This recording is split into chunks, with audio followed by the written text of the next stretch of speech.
Let's hang out. And let's talk about what lesbians are about. And let's listen to two lesbians shout. Let's hang out. Hey everyone, and welcome back to Let's Hang Out, the podcast where good is evil, and therefore all evil I love is it. good. It was for you, Ellie. I had love it. to That bring was in more beautiful. musicals for us. It was beautiful. From the West Coast, I'm Leigh Foster. And from the East Coast, I'm Ellie Brigida. To those of you who have been with us through this whole journey, thank you as always for listening. If you're a new listener, welcome. We're excited to have you here. We are so excited to bring you episode 2 of season 4, Gayngels and Demons. That's right. And we are even more excited to be joined here with a special guest tonight. We have Nicole Maines with us. Hello, thank you so much for having me. Let's get this started. Am I the first one or the 20th one to make that joke? Are actually the first one. Yeah, Oh my god. 4 seasons of this and no one has bothered, right? Well, listen, I'm here to give the people their long overdue lesbian puns. We always joke that like the vibe, especially with our episode titles and stuff, is like blue. It's like gay blues, Lesbian Blues. blues. Yeah, that's kind of what we go for. So I love it. You can't see Nicole right now, but she's speechless. I'm just that really hits me where I live. You know? Yes. It's a little much. We understand. Yes. For those of you who might not know who Nicole Maines is an actress and transgender rights activist known for playing the first transgender superhero, Nia Nal, on SuperGirl. Nicole, why don't you tell our listeners a little bit more about yourself and what you've been up to during what we like to call quarantine? Quarantine, love it. Okay, all right, I'm gonna fit right in here. Gay puns, I love it.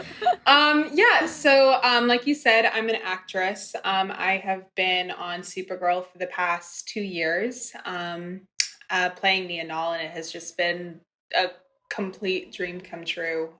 Before I got the part, I was studying studio art I was studying studio art at an engineering college in northern Maine, and it was just like not loving it, which I know was like so surprising.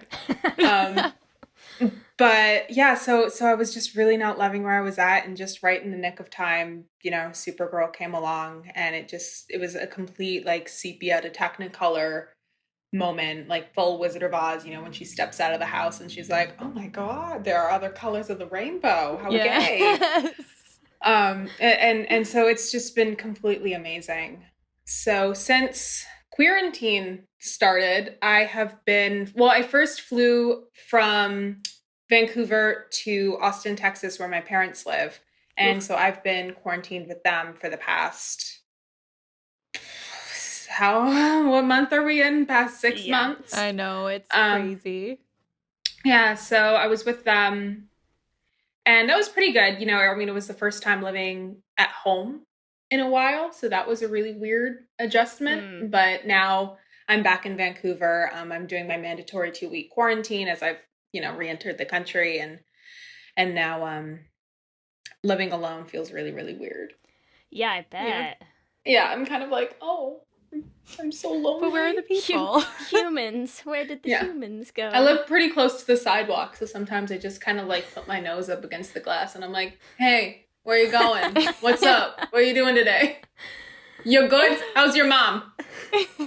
Look, when humans go extended periods without like any social interactions, it does weird things to you, Yeah. Listen. I feel like, and I wasn't all the way there to begin with. So it's been a long, slow, painful descent into madness for me. I love it. I was gonna say, I feel like it's like the human equivalent of like how my dog is when they see people outside. Absolutely. They just keep like wanting to talk to them. Oh yeah. Yeah. I get it. Have you tried barking at them? Just like a little. I have. And shockingly, they don't love it. No? They don't love a grown adult woman barking at them through glass. I find this hard something to about that they find, like, I guess, unsettling. I don't know. Yeah. Look, it's 2020 at this point. Thing. Like, Yeah. It's just, you're gonna get what you're gonna get, people. That's all there is to it. Yes. I would love to talk a little bit more about how you got your job at SuperGirl, if you can. Yeah, how talk do you about trip that. into that? Yeah, from, because how do you make that transition? Yeah, right? School. For real. So I had been doing a lot of self-tape auditions for my whole time at college. And they did an open casting call for trans actors for the role of Nia for Dreamer. And so my agent sent that to me, and they were just kind of like, hey girl, this one's kind of important, like maybe, do good. Yeah. And so I paid a kid $70 to come to my house and to, set up his film equipment and record it for me, because I was a broke college student. I was filming all of my auditions on my laptop, propped up against the ironing board. And listen, we were doing the most with the least. Yes, And you did It what you sounds could. like my TikTok setup. It's fine. Oh, don't get me started on the TikTok setup. I don't get it. I'm trying to get into it because I'm like, I know it's like the new thing. It's the new Vine. Everyone loves it. I wasn't good at Vine, and I'm not good at TikTok.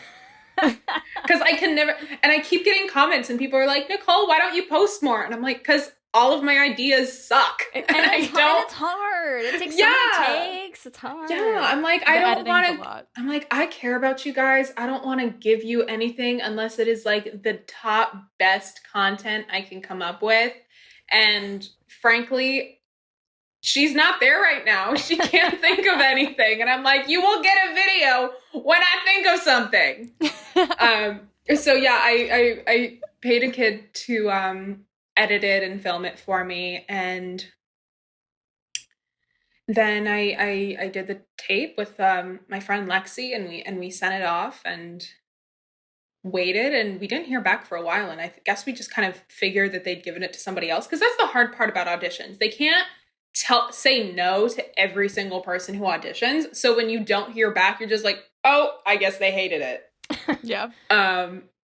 And so I was in Los Angeles, like probably like a month later, filming my vampire movie Bit.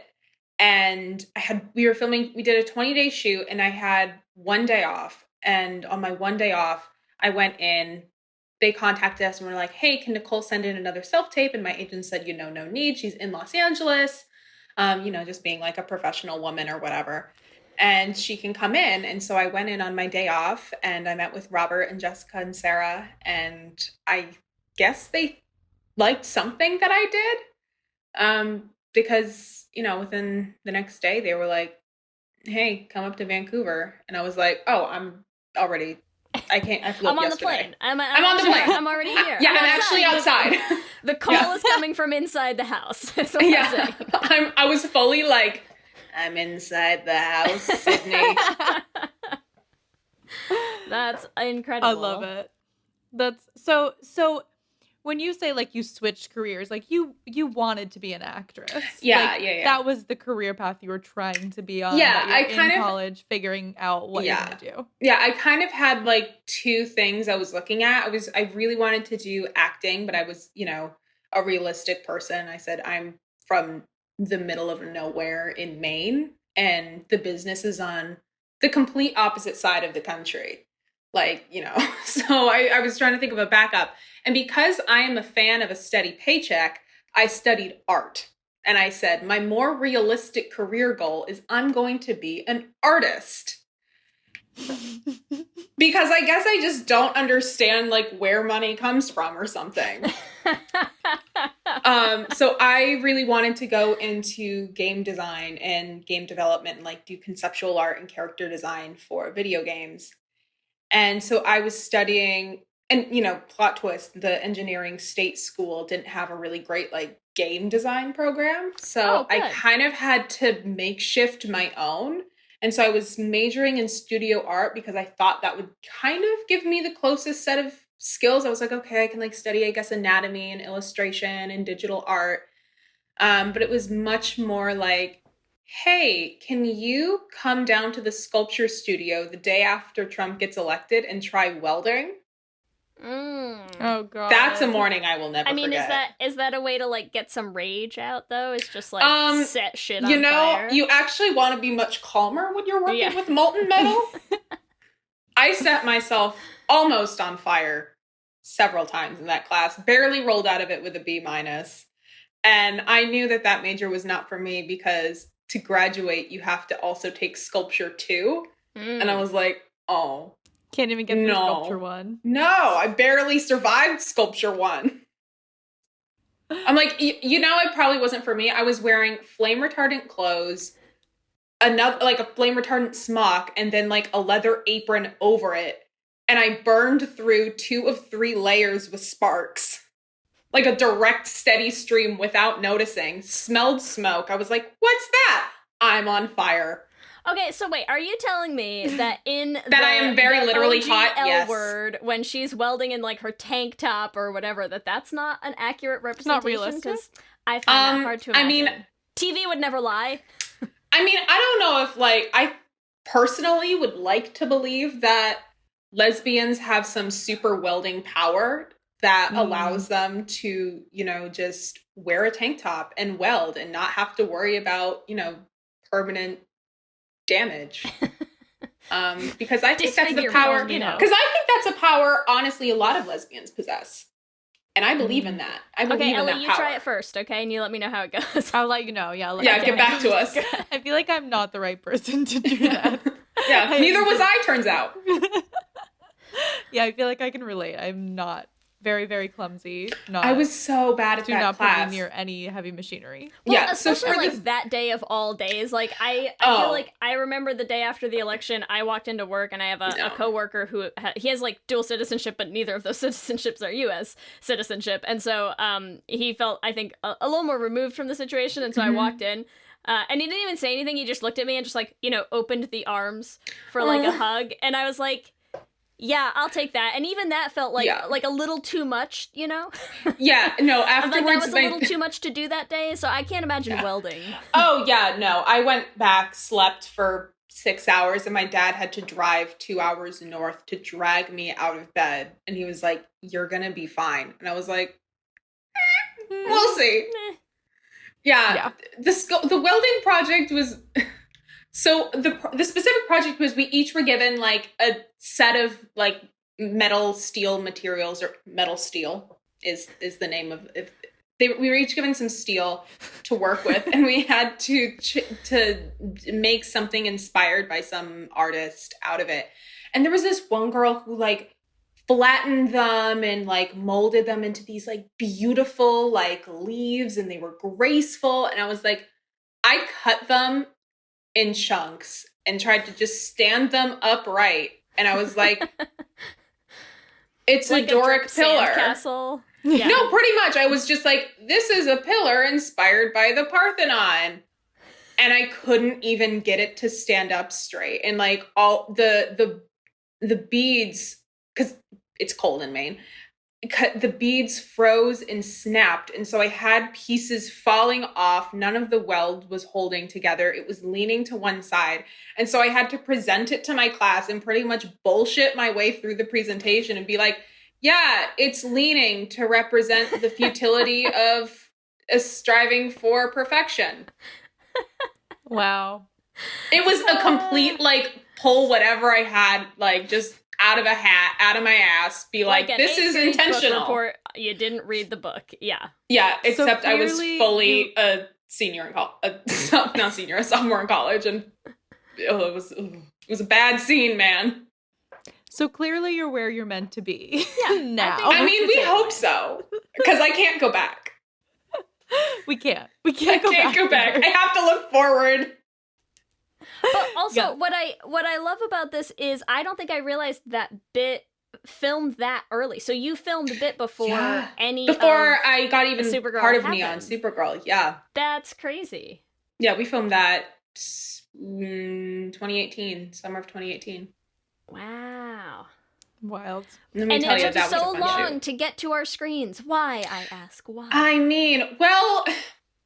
Here's the thing with, I feel like, making movies, and especially making independent movies. Making it is not the hard part. It's then trying to get someone to buy it and be interested in it. We're like, hey, we did this thing we worked really hard on and we care a lot about. And they're just kind of like, what's your point? And so, yeah, so it took a while. And Miss Rona really screwed us too. Because originally we were going to do a select theater release, and because this is a movie that was really made to be like seen in theaters. Like it like hits different in a movie theater, and obviously we couldn't do that. So then we had to kind of last minute do a digital release and just kind of be like, well, I hope people hear about this, when I post it on Twitter, because there's not going to be really any other promotional campaign. Yeah. Well, hopefully, like, a lot of people are looking for new content, and like, people love me love vampires. It's had a really, really good response so far. It has had one of two responses. Either they love it, they vibe with it, it's gay vampires, it's Lost Boys but women. I would say Lost Boys but gayer, but Lost Boys is already pretty gay. It was like feminist, queer Lost Boys, and people are like, yes, I love this movie made for me. Or they're like the Reddit incels who are like, feminist, liberal, dribble, garbage, SJW, and I always see those comments and I'm like, yes. Right. Yes, you've watched you got it. it. You understood. Yes, that's you understood the film. Absolutely. Yes, I'm like, good, you get it. You got so much out of it. Yeah. Yeah, so I guess whether you loved it or hate it, at least people, I guess, understand it. Yes. Yeah, see, whereas I feel like Ellie and I, the spaces we exist in on the internets, like, we only saw the first of those responses. Yeah, well, I also feel like part of those negative responses, they didn't really watch it. Like, I feel like they saw the trailer because, of course, the trailer was very, like, men can't handle power, get the men out of here, kill them all, drink their blood. And when you watch the film, it's actually much more, it kind of starts out that way. And then it ends on much more of a note of, oh no, women can suck too. Yeah. You can all be terrible. Power. Yeah. Yeah, and it's that one needed like a rim shot in there. Sorry. I didn't even get it. Listen, I make jokes, I make puns. Jesse says this all the time. Jesse Rath he's like, one of my favorite things about you is you will say something just like punny and like stupid and spectacular, and I will not even realize it, and it will go completely over my own head, and everyone's dying, and I'm like, what'd I say? Was it funny? Yeah, I was like, oh, thank you. You just gotta film those moments and get them on TikTok. That's all. Yeah. And then you're set. Seriously. I had a friend in high school who said I just needed a camera on me 100% of the time because I would go viral in a day. And I think she said that after I was hauling down like probably 3 backpacks, like some art supplies down the steps to go to like theater rehearsal. I think we were doing like Crucible or something. And I missed a step or something, and all of my bags just dropped. Then I dropped, then rolled the rest of the way down the stairs. And she was like, yeah. Yeah. Okay. Scarlet Takes a Tumble Part 2, the sequel. Nicole takes a tumble. I'm gonna pitch something right now. I just want you to think about it. Okay. All right.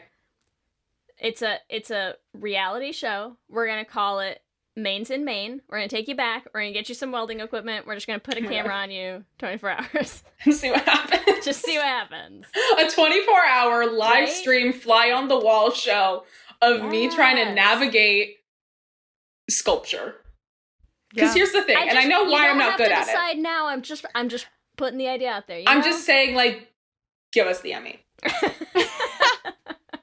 Like, I know that's all I'm saying. Yeah, like, I know an EGOT when I smell one. You know what I mean? And by the way, it's also a musical. Yes, of course it is. We'll write the music. Don't worry. Listen, we can cut this. But we are actually in the process of writing a musical right now. Yes. See, it just needs a little bit more Maine, a little bit more welding, some fire. Right? Yes. And we're on our way. Yes. We'll just add it in. We'll just add it to the mix. It's fine. Yeah. Yeah. So, but yeah, a lot of people were kind of, I think, turned off by the idea that they thought it was more of like a man-hating type of film. But I'm like, no, it is more an analysis of, well, for me personally, I think everyone kind of gets something different from it. But for me, I think the main takeaway from it was we are each responsible for ourselves, and we are each responsible to make sure that we don't become shitty, bad people. Because that's all we can really do. We can only control our own actions and our own behavior. And so if you had the opportunity to, I guess take the ash of the heart of like the master vampire, do it, but like also like don't be a dick about it. But also share. Yes. But also share a little. Yeah. But also help lift other women up, you know? Yes. It was like also like help uplift other women. Like don't mind control them. Like, don't be weird. Like consent. You know what I'm saying? Yep. Mm-hmm. Yep. Mm-hmm. Yeah, it went places that I didn't expect it to go. It was really like all over the place. Yeah, I had so much fun with it. It took you on a journey. Right? It did take you on a journey. And I love when there's things that do actually have like decent, like thoughtful messages, but like don't take themselves overly seriously as a movie. Yeah. You know? That was one of like, my favorite things. It's the best because you're just like, it's fun. It's like fun and enjoyable to just sit through, but also you're like, oh. Yeah, at no point I think was bit like, oh, we are highbrow cinema. Right. We are You're not making the points that need to be made. Yeah, no, it was not that. It was like, oh, we're just gonna be like gay vampires in Los Angeles, like kicking ass, riding skateboards, and we have guns and pink grenades. Right, make it so good. Okay, I just have to call it Portrait of a Lady on Sire. That's what I'm going with. Okay, with vampires. Yes. That's hard. Do with that what you will, listeners. That's all I can. This is what I have. Put it on for a you. T-shirt. Love it. A bit shirt that says Portrait of a Lady on Sire. Oh my god, I would die. Let's make them. I mean, listen, I'm just waiting for it to really take. I'm like, like, how great would those Funko Pops of like the Bit Girls be? Yes, that would be everything. I want Duke merchandise. She is my favorite part of that movie. That whole 70s flashback with like Rasputin playing, and I'm like, she's like, I'm a full-blown fucking dyke, and here I am drooling over a man, and I'm like, yes. I will say, I'm like, Duke was one of my favorite characters, and also like freaking amazing. I really just like, I was rooting for her the whole time. Like, I know she's supposed to be the villain, but I'm like, she's not the villain though. She's honestly kind of a victim of her own circumstance. Mm-hmm. Like, she did with power what she had only ever seen power used for. She kind of got caught up in the cycle that Vlad had her in for decades. And, she just kind of fell into that. I mean, not absolving her of her own responsibility, because, maybe I'm biased towards Laurel, but like, I put that bitch in a hole, and now she's gonna stay there. That was my favorite bit, getting to just like drop her heart in a hole and watch her dive after. I felt so cool. I feel like, so let's talk a little bit about like all of the stuff you've done, but especially Bit, like a Bit, and also like being Nia, right? There's so many like fight sequences and all that kind of stuff. Mm-hmm. Like, how do you do all of, like, do you have stunt doubles for that? Or are you like, do you do a lot of your own fight stuff? So fight stuff? Do you do all that? All the biting, honey, that was me. It was great. Yes. I loved getting to bite people. I had this, I don't think they used it in the movie, but I felt gonna cut that audio clip out and just use that. I love biting people. Yeah. Unprovoked, unannounced. After this quarantine ends, I'm going out, I'm biting someone on the sidewalk. I'm just going to chomp into their upper thigh. You do what you got to do. You do you, good girl. Choice you do you. Placement for the bite. I'll be like, I've missed people, chomp. How are you? There was this great scene that I don't know if they used in the movie of like, I felt like, so I was feeling it. I like it was the vampire hunter bit him, killed him, loved it. Drank his blood, and I threw him to the side, and then I just spit his own blood on him, and I was like, oh, I feel so cool. I feel empowering. That is empowering to shoot. Yeah. That was so much fun. Yeah, but so for the fight scenes, I do as much of it that I can do. And so we learn, especially in SuperGirl, we learn all of the choreography, and I'm pretty good at memorizing choreography. So I will do all the fight scenes myself, and then when they move to a wider shot, they will usually have stunt doubles do it. And so when you see a wider shot, it's usually stunt people, because they are endlessly more good and graceful at it than the rest of us are. I exhibit much more of a awkward in the body kind of fighting style. So yeah, but up close we all do it. So then obviously if you spin around, it's your face. Yeah, use the close up shots and stuff. Yeah. There was this great, sorry to interrupt you. No, go ahead. There was this great fight scene we did in 510, the bottle episode, where Nia fights Bad Brainy. And it was this badass fight sequence. And they cut it short, but it was a whole thing. And they cut they cut a lot of the fights. The fight episodes the fight scenes in that episode were so long. A lot of them ended up getting cut. I got thrown over 3 tables that episode. He throws me over a table. You actually did, not your stunt. No, my stunt. Nia's in Nia. Okay. Nia got thrown over 3 tables that episode. And so Lisa, the stunt double, who's freaking amazing, she got thrown over a table. And so then they were like, okay, Nicole, all you have to do is just kind of, we're going to cut together Lisa falling with you falling. And so just kind of hoist yourself up 3 inches off the ground, and then just drop yourself down. I'm like, got it. I'm a professional. I'm graceful. I danced for 4 years. I've got this.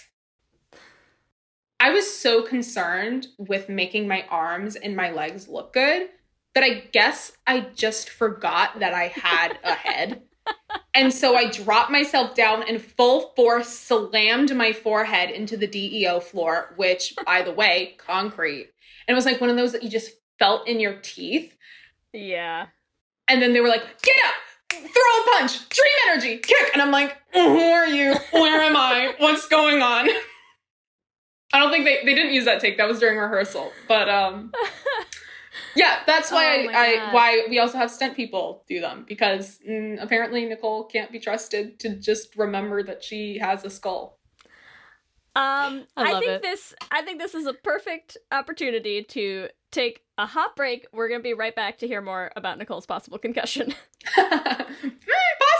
Likely. Probably.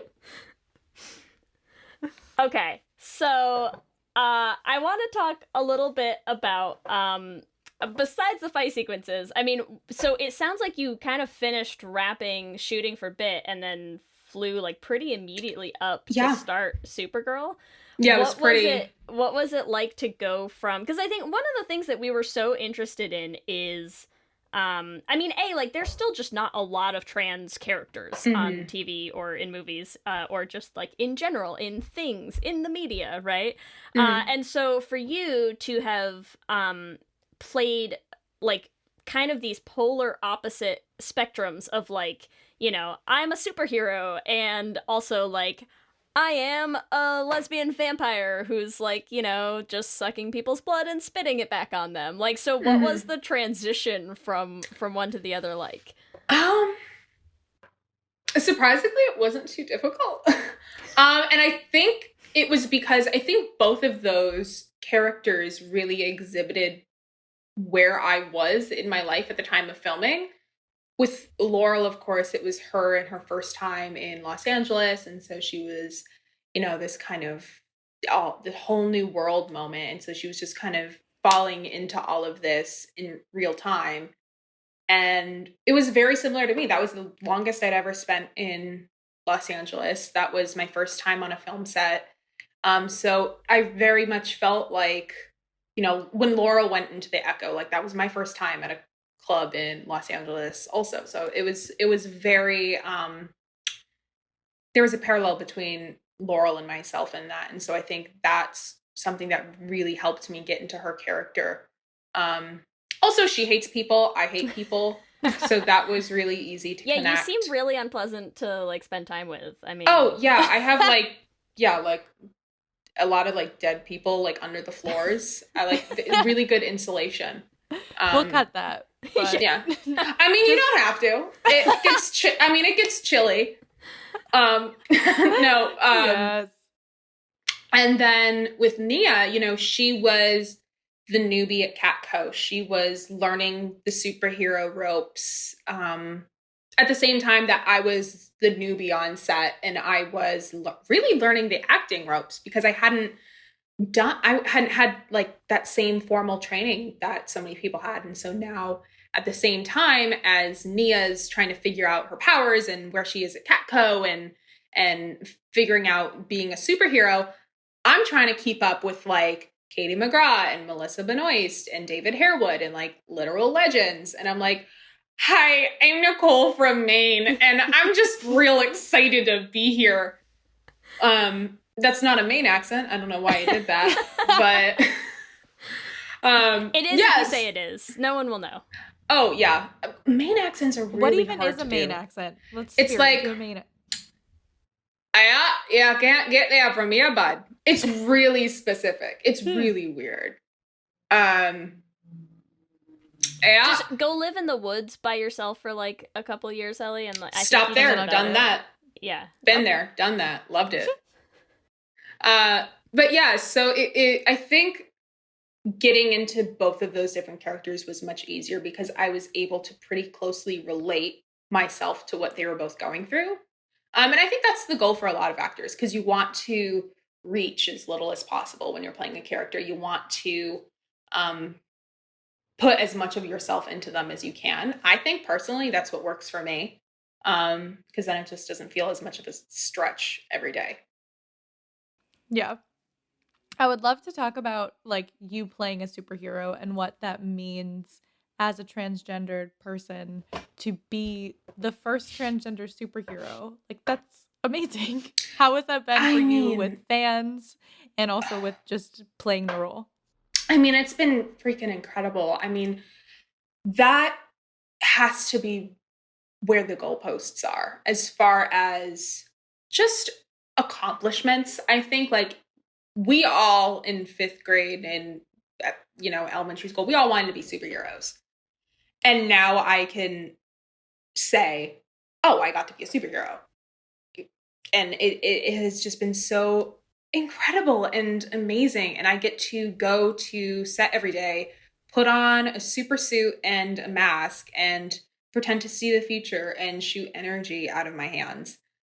Like, it is the stupidest job in the world. It's stupid. We are a bunch of grown-up people putting on costumes and pretending we can fly and shoot lasers out of our eyes. We're insane. Does it feel insane to film that stuff? A little bit, but it's also really, really fun because you can just like kind of be a kid and just play around and it's in that moment when you're doing the scene, it's totally believable. And you cannot tell me that I am not putting up a shield or I did not just see the future. Yeah. It's the suspension of disbelief, which is just really, for me, I think a lot of fun. And, you know, we all do that, I think, when we watch television is we just kind of suspend all disbelief that, oh, of course she can fly. Oh, of course, you know, glasses mask your secret identity. No one can tell. Like, of course, that's the disbelief that we all just kind of let go. And I think filming those scenes is really awesome to just be able to exist in that universe for a second. And so I absolutely love that. And as far as with the fans go, I was really, really nervous that Nia was only going to appeal to the queer community. And to find that she has found so much support from outside queer folks, and to have cisgender and heterosexual people being like, oh, I love Nia, she's one of my favorite characters on the show, or I love Nia, she's my favorite superhero. I'm like, oh, she has the staying power. She has some legs in this competition. That has been one of the most rewarding things, because I think I knew she was going to be pretty popular, especially among trans people. And I wasn't sure how much support she was going to get from folks outside of that. And so to see how many people love her is really, really, I think, inspiring, and gives me a lot of hope. And also, I think just for the character, that's really awesome. And for trans representation, it's like you can have this awesome character who is trans, and that's not the only thing about her. Yeah. She has a million and other things going on that don't have to do with her gender identity. And that has been really, really great to see and to be a part of. Because it gets exhausting having to just be the trans person all the time. Or I'm sure you guys know, like, having to be the token gay person all the time. It's like, I do other shit, right? And so for Nia, wait, we do other shit? Yeah. Well, I don't know about you guys. I don't know about you. But like for Nia, it's like really great for her to be able to like be a reporter, be a superhero, be a girlfriend, and do all this while trans, and to get to see trans people existing in those spaces that we previously haven't gotten to really inhabit. And it's something really awesome that I actually love about both Nia and Laurel as characters is like they're very, it's not just that they're fleshed out, but I think Laurel especially, like the fact of Laurel being trans in the movie is like almost barely, I don't even think it's like explicitly said ever. It's never said. You can kind of catch it if you're it's like there paying if you're attention. looking for it. Yeah. But it's never really a big part of it. There are verbal cues that if you are tuned in, you will catch and be like, oh, they're talking about her transness there. But the words "she's transgender" never leave anybody's lips. They're never said. Because there's never really a space in the movie for that. Because that's not what her journey is about. It's not about, oh man, I'm a trans woman in the big city. What's a girl to do? It's much more I'm a like trans vampire. What am I gonna do now? It's like, geez, I'm a transgender in trouble. It's which is the name of my album, Transgender in Trouble. Love it. Amazing. Her journey is all about, I just tried to kill this girl I found on the side of the road. What the hell is wrong with me? Yeah. Like, that's her journey. Hers is like wrestling with her mortality and her morality, and also just being a teenager is really what her story's about. It's about a 18-year-old girl who just makes a lot of bad choices. And that's no 18-year-olds have done ever. Yeah, well, that's what I loved about Nia. Not Nia. I've played two people Laurel. And I already get them mixed up.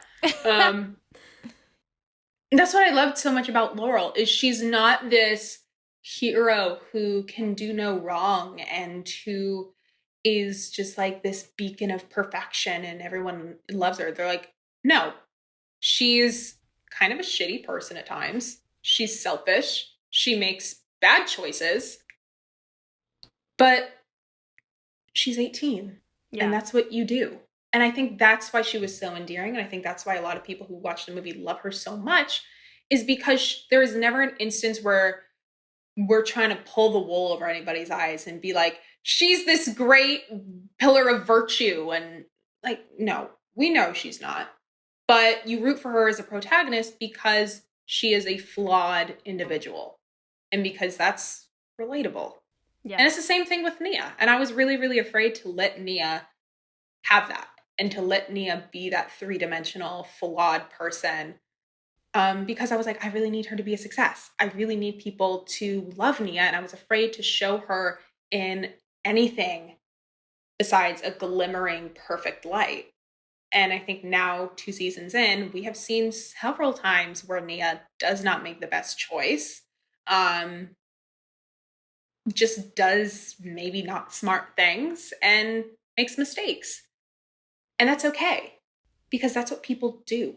And that is why I think these are such good characters characters in general, but especially as far as representation goes.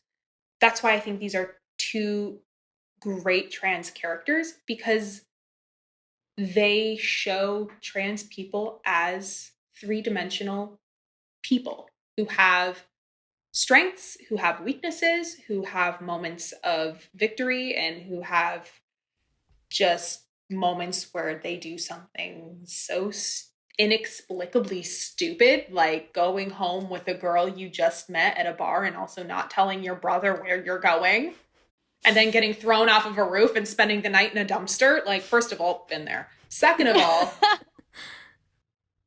like, girl, what? Yeah. In what realm is that a good idea? But she was 18 and she doesn't need nobody to tell her what to do. Yep. Well, maybe she doesn't need someone to tell her what to do, but she didn't want someone to tell her what to do. Yes. Well, I love it too that like they are both well-rounded, and they're at completely opposite like ends of that spectrum of like like your good and evil characters. And what I love about it is that they're written in a way that allows them to work in the places where they are. Because I think, it's still something, I know it's something that we hear with like queer characters still. I know it's definitely something that comes up with like trans characters, is like writing like your villains or writing like bad characters with your marginalized groups is like still can be a really touchy and like frequently problematic thing to do, like if it's not done well or if it's not done carefully. I am totally of the mindset where I'm like, at this point, I want to see us be able to move on having to have our queer characters like be perfect all the time. Because first of all, that's not realistic. Second of all, it leaves the rest of us in the real world as disappointments to cisheads everywhere. They're like, wait, you're not perfect in real life? And I'm like, no, I just hit my grandma with my car. And I'm trans, and that's okay.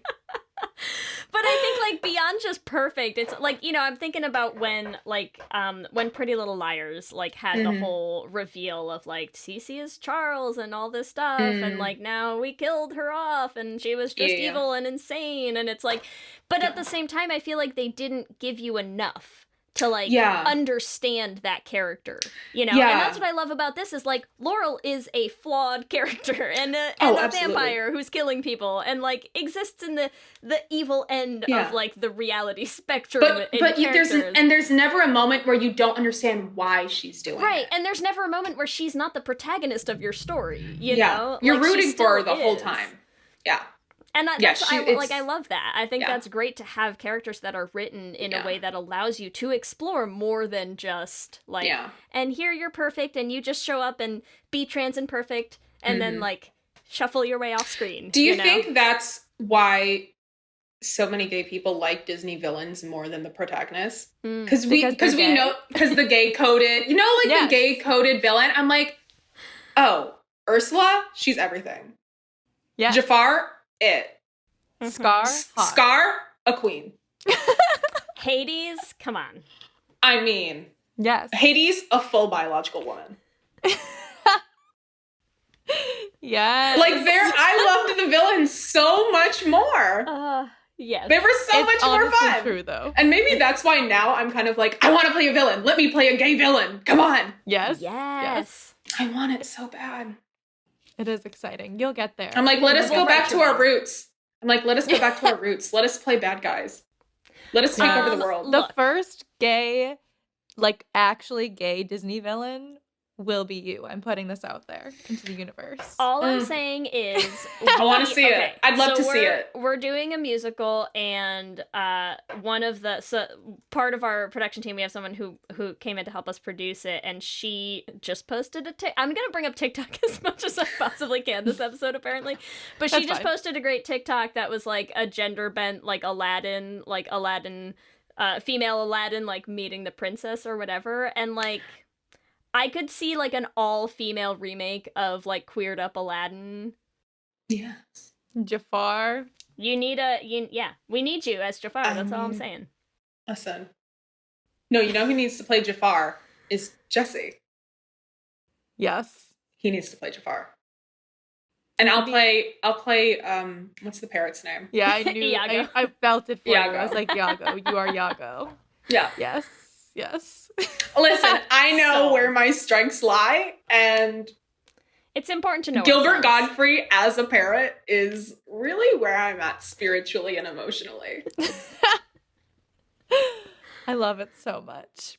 While we're talking about well-rounded rep in general, have you seen the Disclosure documentary on Netflix? Yes, I have. So what do you, because I actually, I'm like, correct me if I'm wrong, you did play a role on TV before, Yeah. right? Where Mhm. I'm pretty sure you were like, you basically were one of the tropes they were talking about, where it's like, yeah, I when they was had- shook seeing it. I was like, oh my God, I did do that. yes, Oh my God. right? It was I the mean, but trope that's that was, where- yeah, well, that's Yeah. where it was. And so the trope, for anyone who's not familiar, was, you know, especially in like medical shows or something, you'll have a trans patient come in for an episode and it's like, oh, my hormones are killing me. Oh, my, something's wrong with my hormone blockers and my estrogen's causing me blood clots. And it's pretty much like our transness is killing us, Mhm. is the trope. And of course now I think that's outdated, but I think also for the time,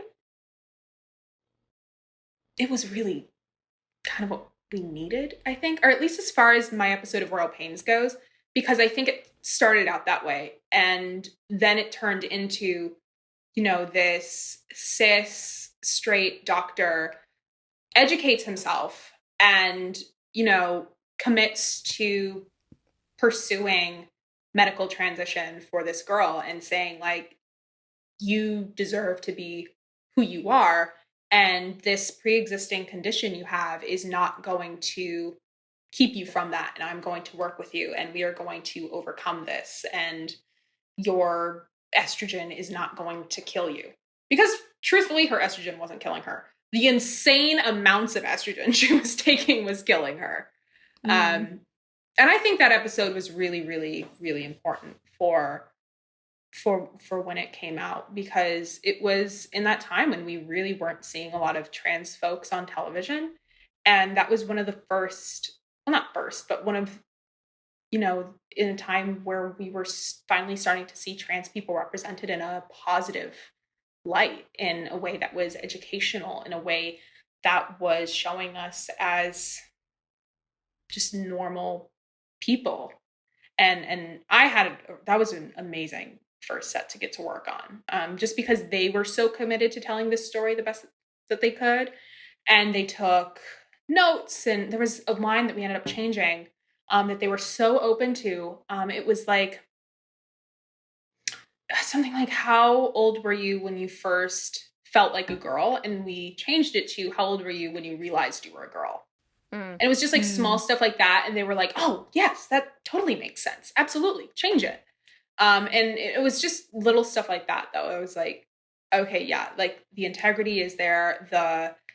The desire to do well is there. And I mean, that episode ended up getting a GLAAD award. So it was so phenomenal to get to be a part of. That was a great first project to work on. Nice. Yeah, but I feel like it's just cool. It is really cool. Like it was crazy to see all like the tropes and all that kind of stuff, but it Yeah. also is really cool to see the evolution. Right? And like you're right, like you can't get to three-dimensional characters if you've never seen a trans person Absolutely. on screen at all. Yeah. So like it's the progression Mm-hmm. of characters, and also just like having more of them Yeah. is gonna give us more places to go. The craziest thing for me about that documentary was just really seeing laid out in front of you how we have been wired to mock and laugh at trans bodies and trans identities. And you really look how systematically we are taught that trans people are laughable and ridiculous and revolting and disgusting. That was something that got me a little heated. Yeah. I'm gonna have heart palpitations. Yeah. But That's allowed. We Yeah. allow that here. thank you. But yeah, seeing it all laid out in front of you, I was really like, yeah, they're right. We have, since film started, been taught that trans identities are ridiculous and laughable and gross. And so I think it's also really hopeful, at least to see now where we are with representation, and especially with Laurel and with Nia seeing, well, especially I think it's more Nia than with Laurel, because I think it's more necessary in heterosexual relationships to portray trans women as attractive and desirable and heterosexual, and it doesn't make you gay, and it's Right. not this gross thing, and you're just seeing you're seeing Brainiac just love her for who she is and never once question his own masculinity because of his relationship with a trans woman, and getting to see that and getting to see them develop this really beautiful relationship has been, well, right up until he broke up with her. But Spoilers. listen. Spoilers. well, listen, shit happens. But also, I think there's something that I really loved too about having Laurel be a trans lesbian. Because Yes. I also love the whole. I mean, I get we talked about the Reddit incels and stuff, but I also love the kind of like, fuck you, TERFs. That Right? has- Also very that. So Also like, I'm like, yes, yeah, lesbians dude, can be yes. attracted to trans women and still be considered lesbians because trans women are women, period, jkrowling.com. Yes. And that's a wrap, folks. That's the episode. Listen. I love it. What a way that would be to end, right? Just leave it. Just like cut the audio after that. Just And we're done. Ow, ow, ow, ow. No, but I like that. I thought was also great, because and it's funny because when they first have that scene like up on the roof and whatever, and they hadn't. I don't think at that point there had been any even kind of like subtle hints at whether or not Laurel's as a character was trans or not. And so I was like, I kind of loved that part of it. I also kind of loved that like you do get the hints at a certain point, and I'm like, you could literally read this any way that you kind of want to in this movie, and I'm sort of here for all of it.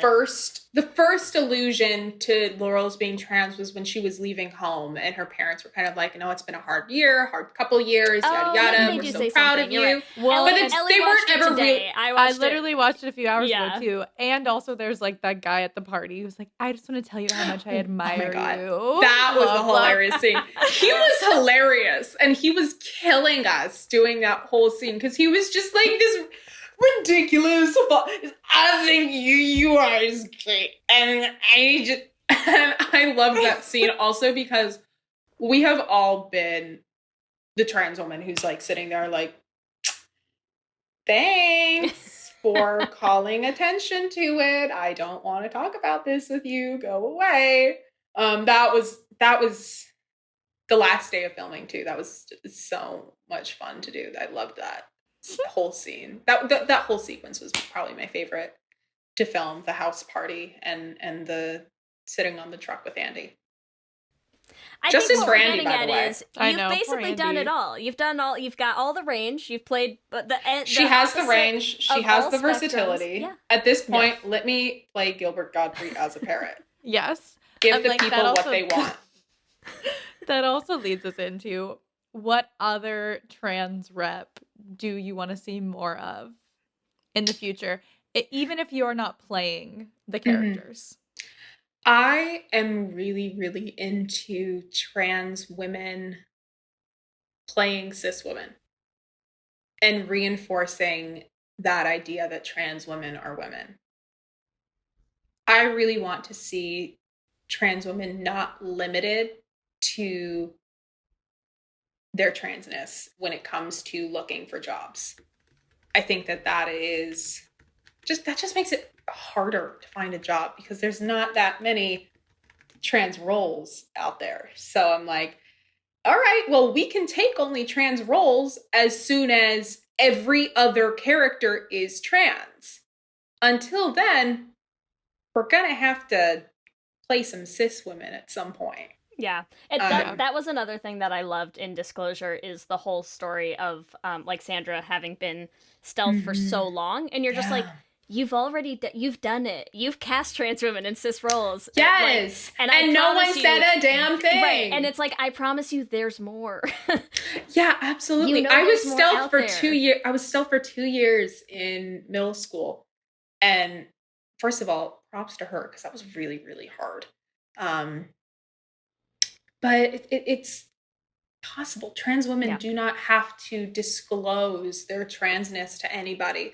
That does not have to be the defining feature of our careers anywhere, but especially in Hollywood. We should, just as the characters we play are three-dimensional and have different facets to their identity, the actors playing them are the same way. We are not just trans actors. I am not just a trans actor, activist. I do other stuff, and I can play whatever woman you want me to play. I have the range. Or parrot. Hire her. Or parrot. I can play listen, Taylor Swift can play a tree. I can play a parrot. Yeah. Did I say Taylor Swift? I'm in Scarlett Johansson. I was like, well, if Taylor Swift wants to play a tree, like, cis women, I don't know who they are. I was just thinking, like, maybe cis women, they're all the same to me. Can't tell the folklore album covers, like, she's in the trees. I don't know, maybe she was. Yeah, I was like, maybe there was a music video where, like, Taylor was singing and then she also was a tree. I was just gonna go with it. I am everybody's mother who, like, doesn't know celebrities, and she's like, oh yeah, what's his name? Yeah, him. I don't know who anybody is. I love it. So on that note, Ellie, I think it's time for our Q&A. Let's do it. On that note, we know 100% Nicole did get concussed. And to bring it back, we finally have solved the concussion. Yeah. There you go. Nicole's not okay. It's time for our Q&A. So our Q&A, we're going to ask you some multiple choice or yes or no questions. Okay. We're going to put them up on our Twitter for our listeners to answer, but we're going to ask you them first. So here we go. Number 1. So excited. Are you more of an A, angel, or B, demon? I think, like, the street cred part of me wants to say, like, yeah, I'm a demon. But, like, I was a really good kid, like, in high school and everything. Like, I didn't, like, do anything. So I'm definitely more of, like, an angel. It's okay. But thanks. It's okay. You can still play. I lost my bad bitch status. We'll cut it. We'll cut the answer. It's fine. Yeah. Question 1 got the never answer. existed. I'm a bad bitch all the way. Demon. I won't even answer the question. I'm that much of a demon.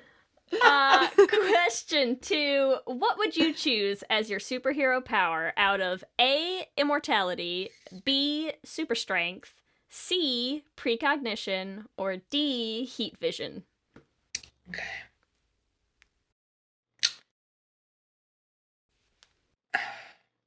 Immortality seems more like a curse. Precognition would stress me out. So between super strength and heat vision, I'd say super strength. I think that'd be, like, a lot cooler. Like, I don't know if it's as flashy, but, like, I was also, like, fully, like, the weeaboo kid in middle school and in high school watching Naruto, and I was like, Tsunade is everything. I want to be her. There you go. Good answer. All right, question 3. What show/movie has your favorite trans rep? A, SuperGirl, B, Bit, C, Sense8, or D, Orange is the New Black? I know this is a hard question for you. It's an attack. But we're going to put it on our Twitter too, so it's more for our listeners, but want to know your answer. Or a write-in. You're welcome to answer a write-in. Yeah, no, it's definitely probably between, I mean, I'm biased, but between SuperGirl and Bit.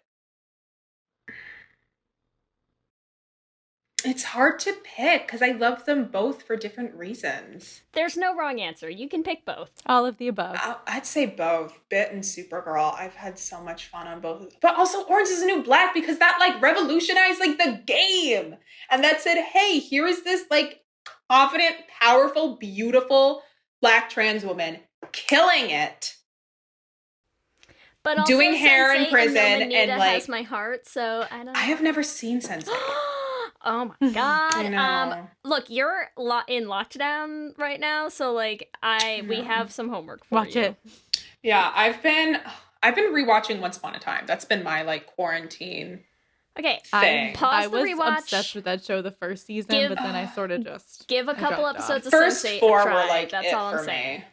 First 3 were it for me. 4 was like, okay, 5 is kind of there. I watched season 6, and then after everybody left, I didn't watch season 7 ever. Yeah. But Look, we do a goddamn, series. I love that show. Every other episode, we do a series called Should Have Been Gay. I'm just saying we haven't done Swan Queen yet, so if you ever need to come back, you know. I don't know. I was a big Captain Swan shipper, though. I have like 3 Captain Hook shirts. I love Captain. is hot. Captain Guyliner was like the best nickname. Crazy. I love that show. I loved everything on that show. I love them so much. Yes. Rewatching it was like definitely, and I've watched it with my mother too. Like she'd never seen it. And so I was rewatching it with her, and she was having a blast. And then Zelina got there, and I was like, and this is where it gets good. Yep. But also, you should watch Sense8 because it's amazing. I know. I have so much I need to watch. And I now have to rewatch Once Upon a Time. I think they took it off Netflix. Oh, wow.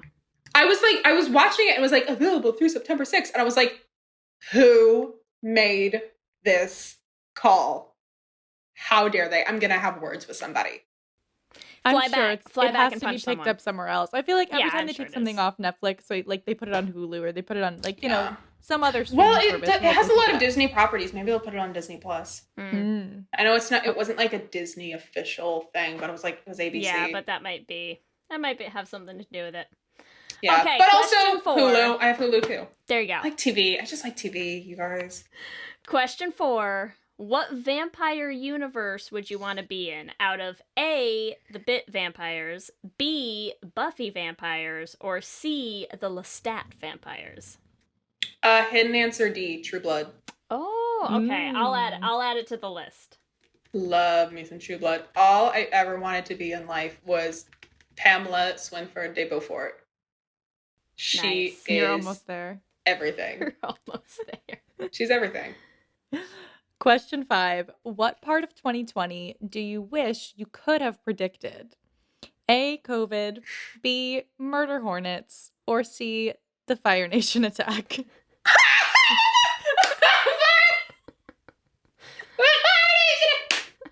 I've also been rewatching Avatar. Oh.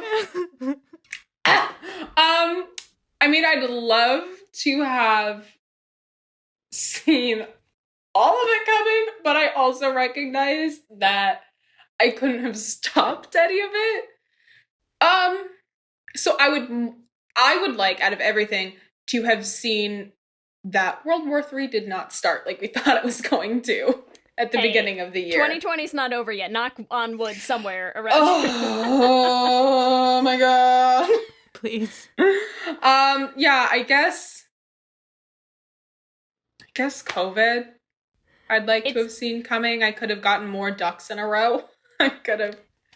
It's funny Yeah. because Prepared a little more. we've been like recording ahead actually like a decent amount into this season, so we've like already recorded some episodes that are coming out in like November or something. Mhm. And this one we like held, so it's coming out actually pretty soon. I feel like that's the kind of thing where if this episode was coming out in 2 months, I'd be like, no, because we're gonna have to go back and cut that now, and like don't say that. Oh yeah. Don't say it hasn't started. Oh my gosh. god. Yeah, On Yeah. a good note. Remember, you can give us your own answers to this episode's Q&A questions on our Twitter at Let's Hang Out Pod. Nicole, thank you so much for hanging out with us. This has been an absolute delight. Absolutely. I mean, I'm looking forward to seeing people's own answers. What part of 2020 do you wish you'd seen coming? I'd like to see none of it coming because I was sleeping through the whole thing. That's Yes, what I wish want. I was hibernating in 2020. Yeah. And if our listeners want to find you, where can they find you on social media? They can find me. I'm Nicole A. Maines on everything, on Instagram, Twitter, TikTok. I don't post anything I'm gonna have on to go TikTok. find you on TikTok, like right now. It's not. We had Pearson Faudet on the show, and he's like TikTok royalty, and so he was trying to teach me how to do it, and I'm like, I'm really not good at it. We're still going to follow you. Thanks. Solidarity. For one day when you decide, Yeah. it just clicks in your brain. I'm When I not finally either. break the internet. The This is people who it. go on and they post like 5 things a day, and I'm like, I good God, how do you can't. have the I time? can't do it. No, It's a lot of time. it's not me. Do you have any other projects coming up as well?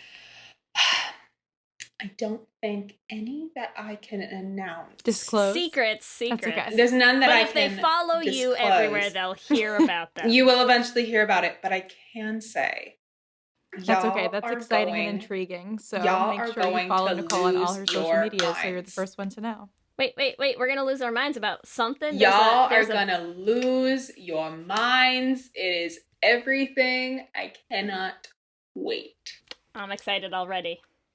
Well, yeah, whatever it is, I'm watching it. Yeah. Also, season 6 of SuperGirl is going to premiere mid-season, and it's y'all. I got the first 2 scripts. It's it starts at 100.